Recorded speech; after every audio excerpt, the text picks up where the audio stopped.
Alu Tv Nigeria assures its continued commitment to supporting any well-meaning individual or organization that aims at bringing societal change.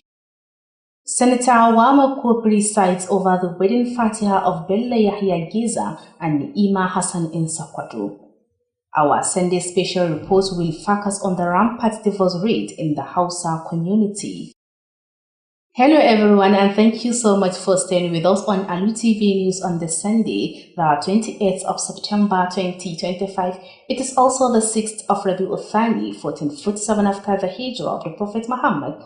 Peace and blessing of Allah be upon him. Amen. I am Amina Hassan Gumi with the news. You're welcome.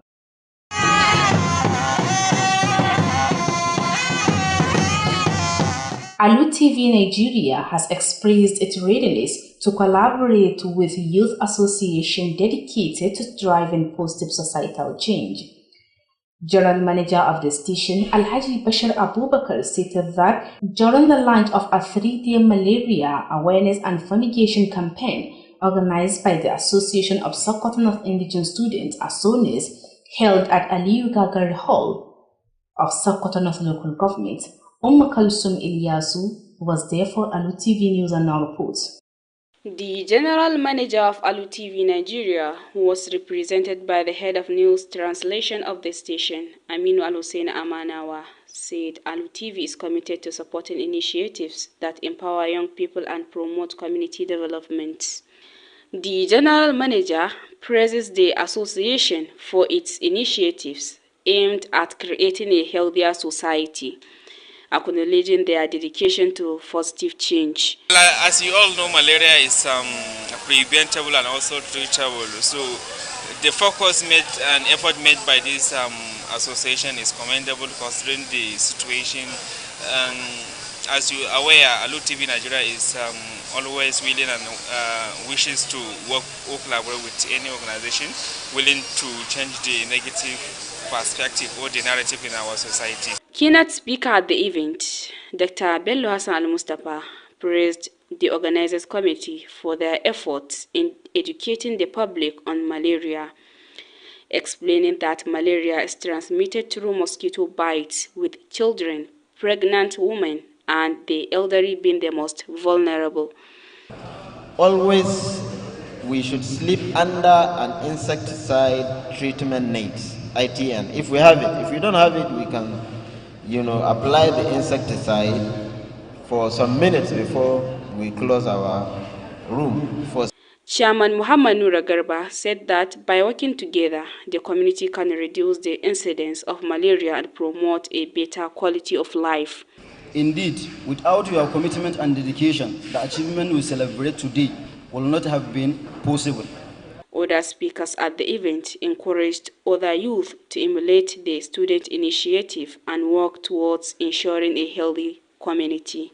During the event, awards of excellence were presented to those who contributed to the program, and mosquito repellent were also distributed to attendees.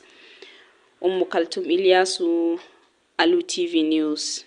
In a significant announcement, the Sokoto State Government has alerted the public, particularly parents and guardians of female students, to the unlawful seizure of ATM cards intended for the distribution of Agile Support Fund.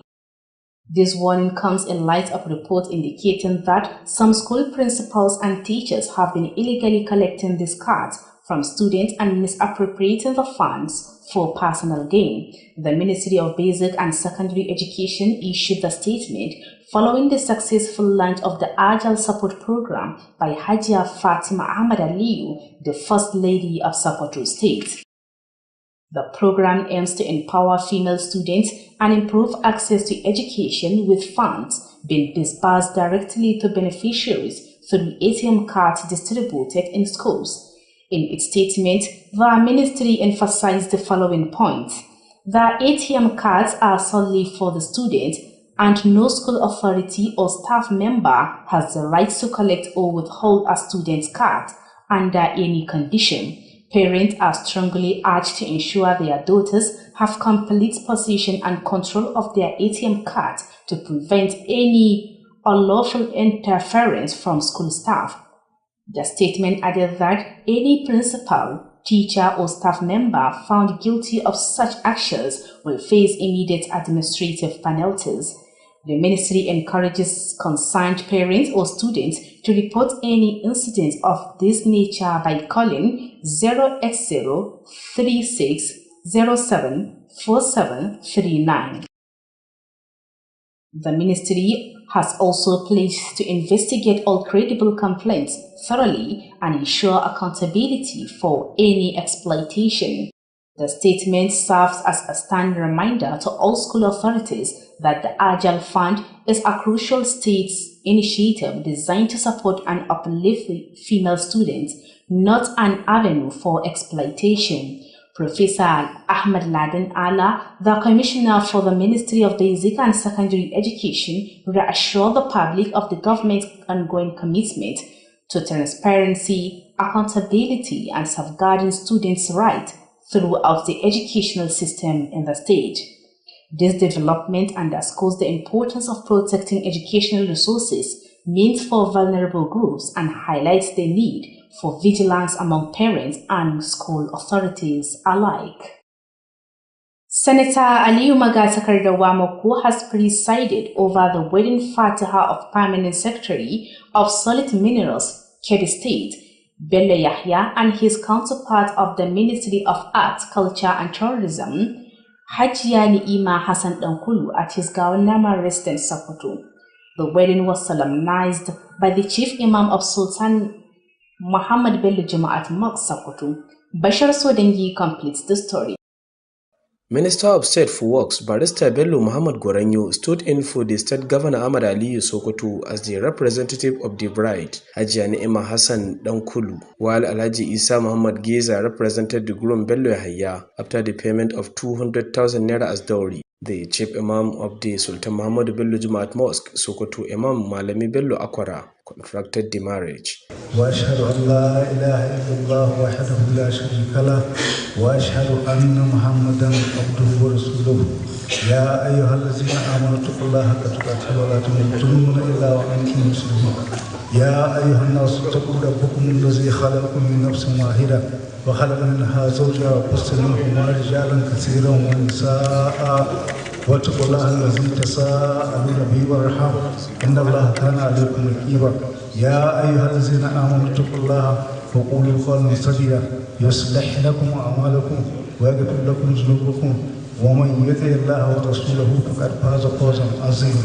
Shortly after the sermon, 3 Islamic scholars offered special prayers for Allah's continued blessings to the couples and their marriage. The scholars are the Deputy Chief Imam of Sheikh Osman bin Fodo Jumaat Mosque, Buhari Shehu na Liman, Chief Imam of Osman bin Affan Jumaat Mosque, Gaunama Sokoto, Imam Shehu Yahuza Tambuwal, and the Chief Imam of Aliyu Magatakarda Wamako Jumaat Mosque, Ofa Kware area, Imam Abdul Aziz Ahmad Kofarini. Allahumma salli wa sallim wa zid wa barik wa an'im wa akrim ala nabiyyina wa shafi'ina wa maulana wa habibi afidatina wa qulubina Muhammadur Rasulillah. The historic wedding was graced by many personalities from Sokoto and Kebbi State. Bashar Sudengi, reporting for Alu TV News. Alright, don't forget our viewers, you are still watching Alu TV News transmitting from Sokoto, the seat of the Caliphate. You can also watch us through our social media handles at Alu TV on our YouTube channel, while on our Facebook page you can view us on Alu TV News. You can also download our mobile application on the Play Store by searching Alu TV to watch our previous programs or watch us live while the program is running. The news will now continue. Marriage is being regarded in Islam as a half of faith and for long seen as the bedrock of society, especially in Hausa land.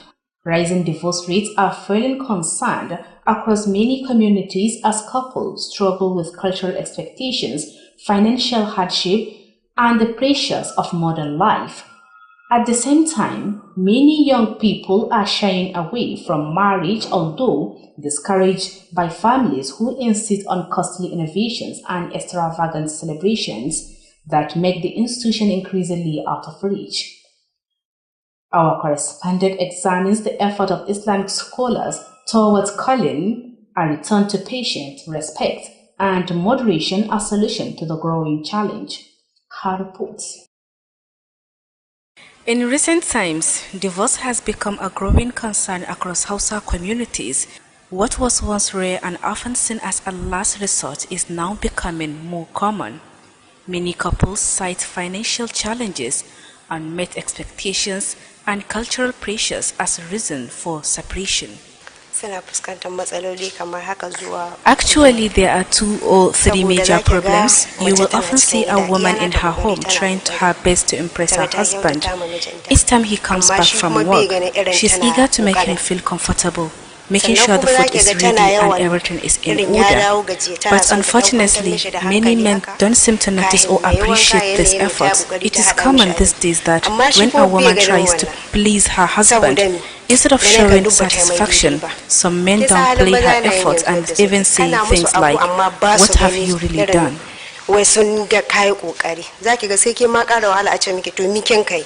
For those who have experienced it, divorce leaves painful scars. I found myself in a very critical situation after our separation. Even though I never truly enjoyed the marriage, I stayed with him patiently, not because I was happy, but because I have always been afraid of divorce. I didn't want to go through it, not for myself, and not even for anyone else, because of the fear and stigma attached to it. That fear was what made me endure so much in that marriage. Many people were even surprised because they knew me as someone with a hot temper. Yet, I managed to stay quiet and patient all those years. You see, one thing about marriage is that once you are divorced, people immediately begin to ask questions. What happened? What led to the separation? It is just like being fired from a job whenever you go to apply for another one. The first question people ask is, why did you leave your previous job? And no matter how you explain, not everyone will believe your side of the story. But I want to say this clearly, there were many challenges and I truly suffered. On the other hand, the high cost of weddings, lies, and unrealistic demands placed on grooms are discouraging young people from starting families, with some saying it is better to wait than to risk a marriage they cannot sustain. You went to a house looking for a lady, and they will tell you that they want maybe 1 million naira for 2 million naira in order to get married. They want a house that is worth more than 10 million or 15 million naira. They can even tell you that their girl cannot stay in a rented house. Of course, many of us consider marrying a wealthy man, especially when we see how our married sisters are suffering in their husband's house. From my point of view, there is nothing wrong with that, because our intention is to provide a better life for our children. For example, enrolling them in good private schools and meeting their basic needs. In an interview with Alu TV News, Sheikh Suleiman bin Ahmad explained that Islam prescribes a simple and unique approach to marriage. Actually, marriage is a sunnah of Prophet sallallahu alaihi wasallam, and Allah commands that it should be done with the consent of the parents. However, the challenges in today's marriage or marriages are many, from excessive demands to a lack of shyness and weak belief. Unlike before, when marriages were built on mutual respect, love and compassion, couples could live together for 60 to 70 years in peace. But today, divorce has become common. Many marriages do not last more than a few months or a few years before the husband issues a divorce. He further commended the Sokoto state government for introducing the Sunnah marriage program, which will benefit over 1,000 individuals in the state.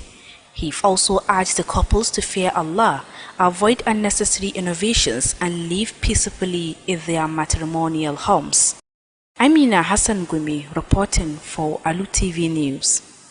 It was a night of excitement and tradition in the Sokoto as the governor Ahmad Aliyu traditionally boxing tournament produced a new champion. Our correspondent Ibrahim Wada has more on the story.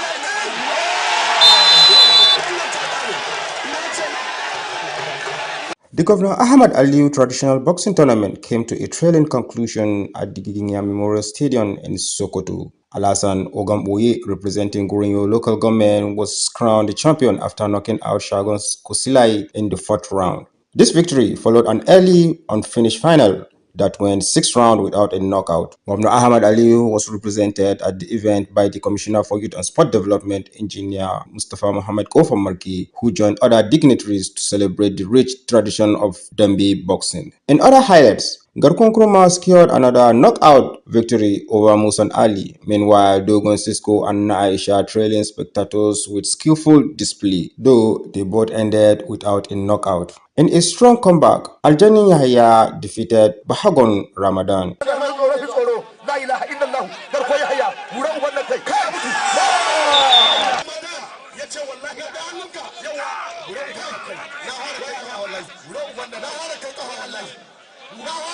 It was a memorable night of sports, culture and tradition in Sokoto. For the sport update, I am Ibrahim Moda reporting for Alu TV News.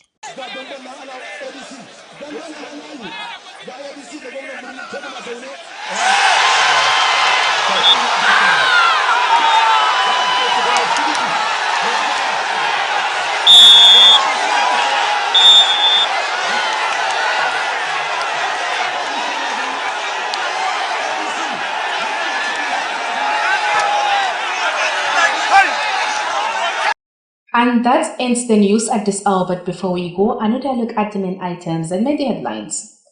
We reported to you that Alu TV Nigeria assured its continued commitments to supporting any well-meaning individual or organization that aims at bringing societal change. We also told you that Senator Ali Magatakarda presided over the wedding Fatiha of Bello Yahya Geza and Ni'ima Hassan in Sokoto. Our Sunday special report focused on the rampant divorce rate in the Hausa community. And that has been the news on behalf of the news editor Bashir Abubakar and the production team. I am Amina Hassan Gumi. Stay tuned for the Hausa version coming up shortly. Thanks for watching.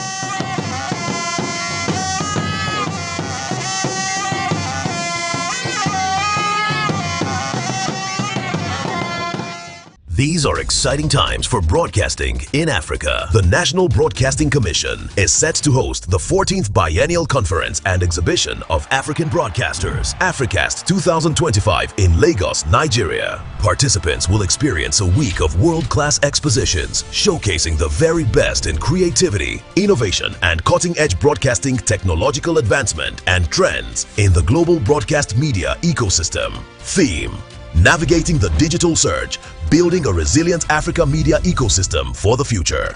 Date: Monday, October 20th to Friday, October 24th, 2025. Venue: Balmoral Convention Center, Sheraton, Ikeja, Lagos, Nigeria. Time: 9 a.m. to 5 p.m. daily. Visit www.africastexpo.com or email info@nbc.gov.ng. NBC, your right to quality broadcasting. Announce.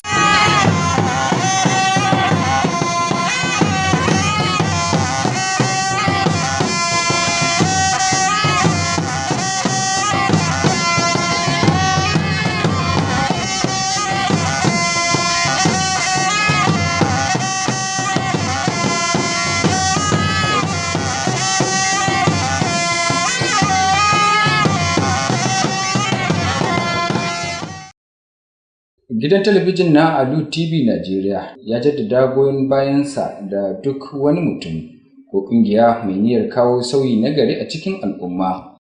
Sanata Mako ya jagoranci ɗaurin auren Bello Yahya Geza da Ni'ima Hassan a jihar Sokoto. Rahotonmu na musamman a yau Lahadi ya ta'allaka ne kan yawaitar saki a cikin Hausawa. To jama'a barkanmu da yau da kasancewa da ku a labaran Alu TV. A yau Lahadi 28 ga watan Satumban shekarar 2025. da ya yi mawafaka da 6 ga watan Rabi'u Sani na shekarar 1447 bayan hijirar fayyan halitta Annabi Muhammad sallallahu alaihi wasallam daga garin Makka zuwa Madina. Sunana Rabi'u Abdullahi Wakili dauke da fassarar labaran.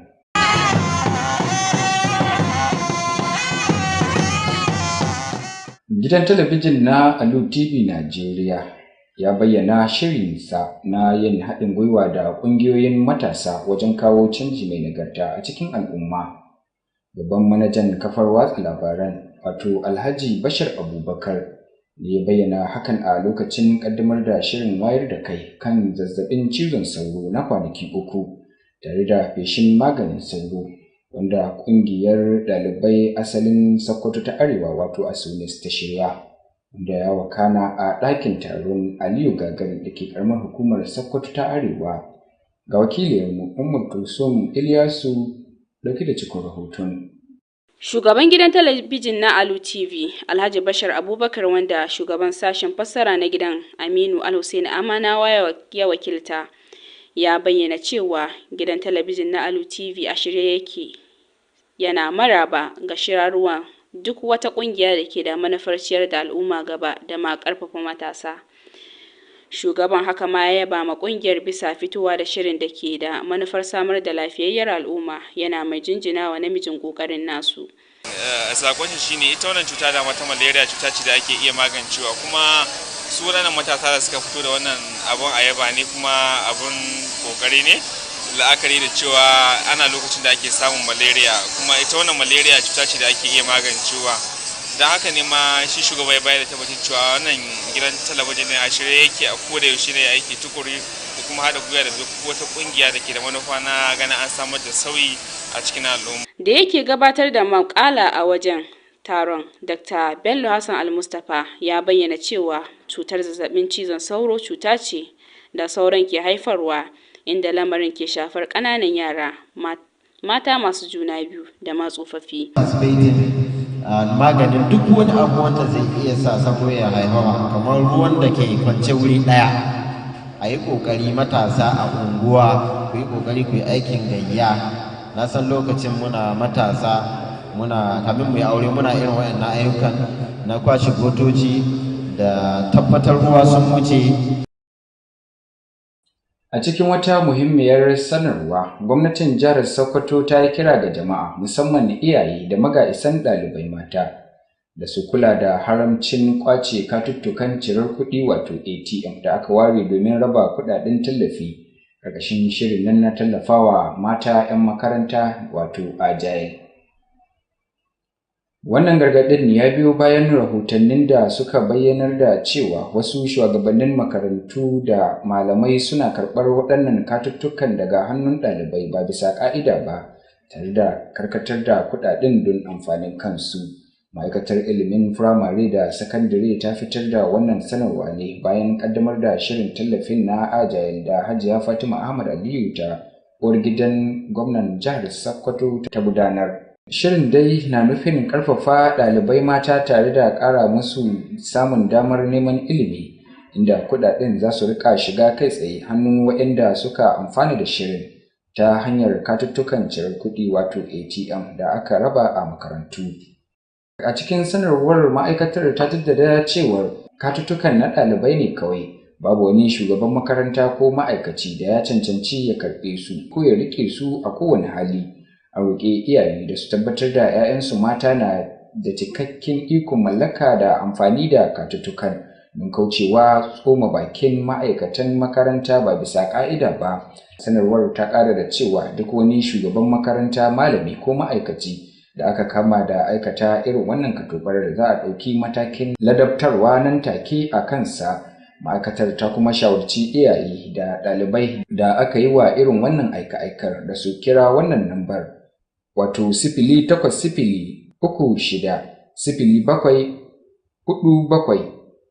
0800-36-07-49 domin bayar da rahoto.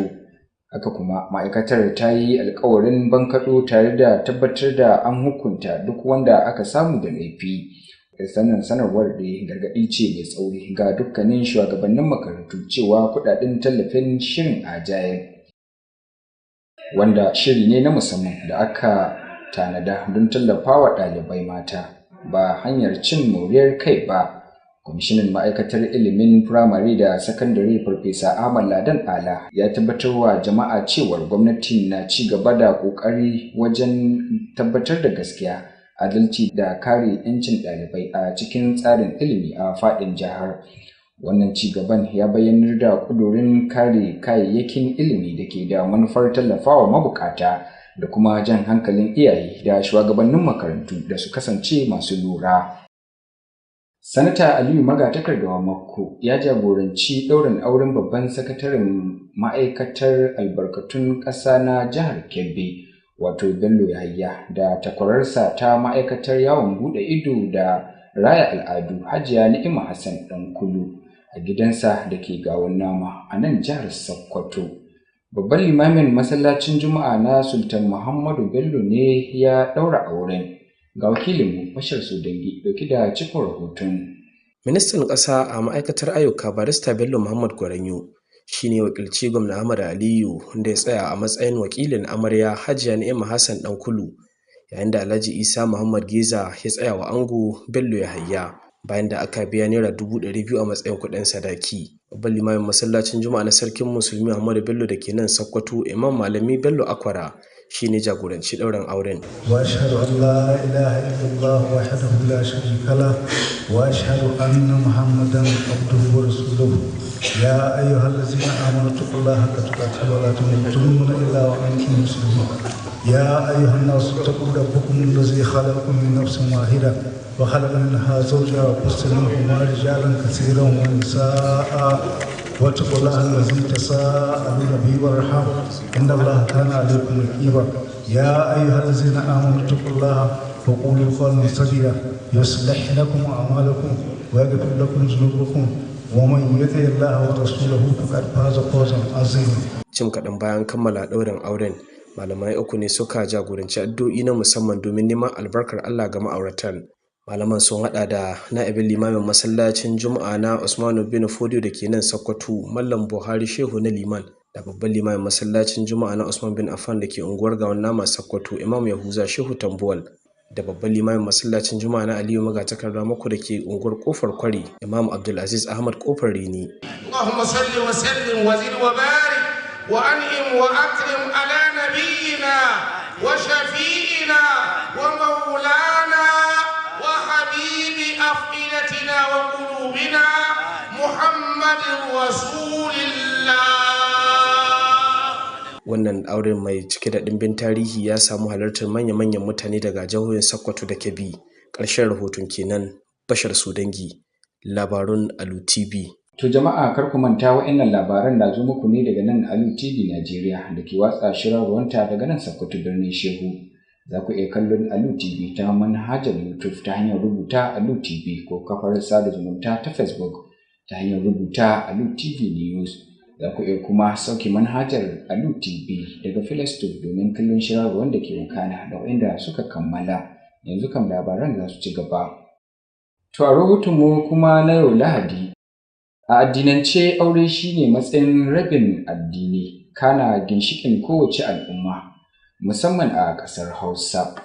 Haka zalika yawaituwar saki na ƙara tayar da hankalin al'umma da dama, yayin da ma'aurata ke fama da tasirin al'adu, matsin tattalin arziki da makamantansu. A irin wannan yanayin matasa na ƙauracewa aure sakamakon tsadar aure da kuma ƙagaggun al'adu da iyaye ke nacewa a kansu, lamarin da ke ƙara saka wannan ibadar ta zama mai wahalar gaske. Wakiliyarmu Amina Hassan Gumi ta yi duba kan yadda malamai ke ƙoƙarin kiran mutane da su mutunta juna da kuma sauƙaƙa abubuwan a matsayin mafita ga wannan ƙalubalen. Ga rahotonta. A 'yan shekarun nan, sakin aure ya zama babban abin damuwa a cikin al'ummar Hausa, wanda a da ake ɗaukar sa abu mai wuya kuma mafita ta ƙarshe. A yanzu ya zama ruwan dare. Ma'aurata sun bayyana cewa matsin rayuwa tare da tattalin arziki, al'adu na ɗaya daga cikin abubuwan da ke kawo rabuwa a tsakanin. Akasari abubuwan da suka fuskanta suna fuskantar matsaloli kamar haka zuwa 3 zuwa 2. saboda zaki ga mace tana cikin gida iyana ta kokari tana kokari ta ga ta kyautata ma mijinta, amma shi kuma bai ganin irin tana kokarin. Sannan kuma zaki ga tana yawan irin ya dawo gajiya tana son ta dan kwantar mishi da hankali haka, kahin yayi wanka ya mai ta kokari ta hada mishi abinci, amma shi kuma bai ganin wannan saboda mi gane ka dubba ta mai daidai ba. Ke sa halin maza na yin yanzu yadda suke, kana musu abu amma ba su gani irin wai sun ga kai kokari, zaki ga sai ke ma ƙara wahala a ce miki to mikin kai. Ga waɗanda suka ɗanɗana zafin saki sun bayyana yadda saki ke barin tabo mai ciwo. Na shiga hali na tashi hankali duk da kasancewa ba wai na ji daɗin auren bane, kin gane? Lokacin da ina aure hankuri na ci gaba da yi saboda akwai wani abu da na tsana ga rayuwata. Na tsani gumi in yi aure a sake ni, ko in ga wata ta yi aure an sake ta, ke fahimce ni? To wannan gudun ka a sake ni din ya sa na yi hankuri, wanda mutane ma irin yadda suka sanni mai saurin hushi sun yi mamaki, irin gidanmu kowa mamaki ya kai irin kala hankurin da na yi. So lokacin da auren ya zo ya mutu, irin dibin da mutane suka yi miki, mai ma ya kashe miki aure, wani ma ko ya ce yana son ki ko kin ka ce mai kin taba aure, tunani na farko da zai fara yi ga rayuwa me ya kashe miki aure. Kamar ki je ne a kore ki wajen aikin ku ne, ki je wani wuri ne ma aiki, to za a yi tunanin me ya koro ki daga can. To irin wannan abubuwan kuma ke ga ba za a sani ba, saboda duk yadda ki yi bayani ke da kanki ki ce ai ga dalilin da ya kashe mi aure, shi mai sauraron ki kila ba zai yadda da ke ba, saboda ya ji ta bangare guda ne, bai sani ba, kila sai an bibiye ki an gano can gidanku da yan uwanki da mutanen da kike zaune da su, amma akwai kalubale. A ɗayan ɓangaren kuwa, tsadar rayuwa, ƙarya da kuma riyar da ake ɗora wa ango na daga cikin abubuwan da ke dakushe matasa daga tunkarar aure. Har wasu suna cewa gara su jira da su yi kasar tunkarar rayuwar auren da ba su iya jurewa. Yanayin rayuwa da halin da ake cikin yanzu da abubuwa kuma yadda suka tanaka, sannan kuma in ka ce kai aure yanzu dole you are expecting some things more than expectation mazanci.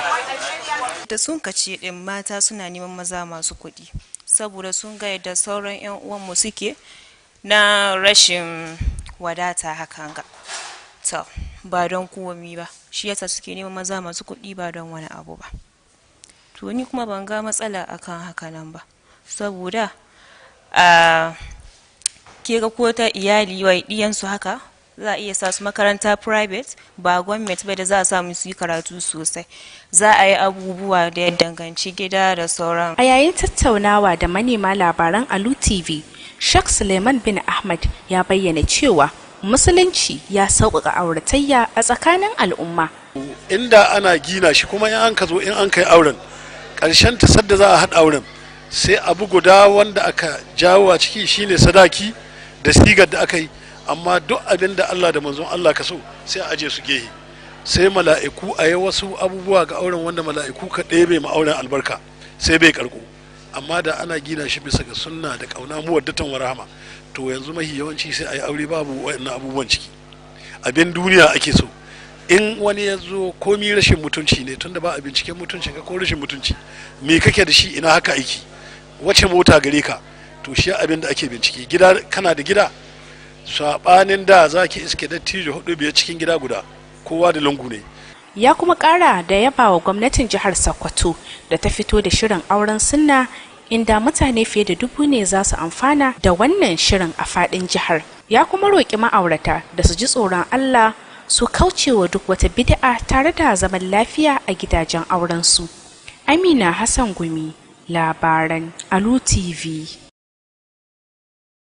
Daren jiya dai ya kasance cike da annashawa yayin da gasar dambin gwamna Ahmad Aliyu ta gabatar da sabon zakara ga wakilinmu a ɓangaren wasanni wato Ibrahim Wada dauki da cikon rahoton.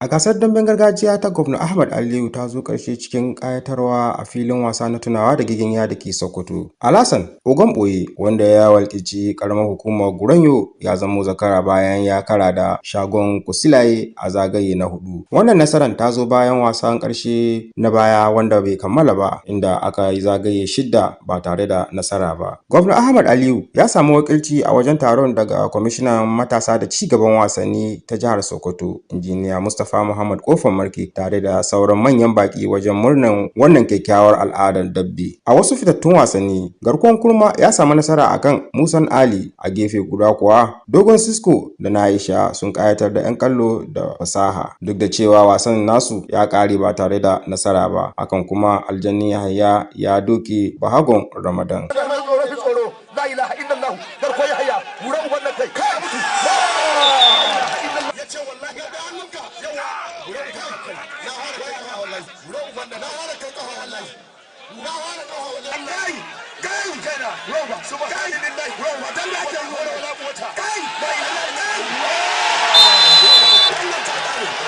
Lallai wannan dare ya kasance abin tunawa da wasanni, al'adu da kuma gargajiya a Sokoto. Ƙarshen rahoton wasanni kenan, ni Ibrahim Wada, labarun Alu TV.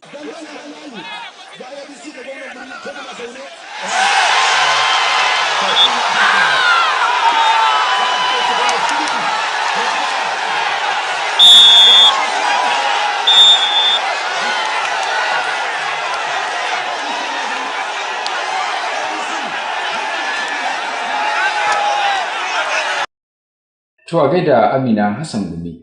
Jama'a, da wannan rahoton labaranmu na yau suka kammala, sai dai kafin na yi sallama da ku ga wasu muhimman kanunsu da kuka riga kuka ji. Mun labarta muku cewa gidan talabijin na Alu TV Najeriya ya jaddada goyon bayansa ga duk wani mutum ko ƙungiya mai niyyar kawo sauyi na gari a cikin al'umma. Haka zalika, kun ji cewa Sanata Wamako ya jagoranci ɗaurin auren Bello Yahaya Geza da Ni'ima Hassan a jihar Sokoto. Da ƙarshe, kun kasance da rahotonmu na musamman a yau Lahadi da ya ta'allaka kan yawaituwar saki a cikin al'ummar Hausawa. To a madadin editan labaran Bashar Abubakar da 'yan uwa abokanan aiki da suka taya mu isowa waɗannan labaran a gare ku, ni Rabiu Abdullahi Wakili da na fassara na karanto nake cewa Assalamu alaikum.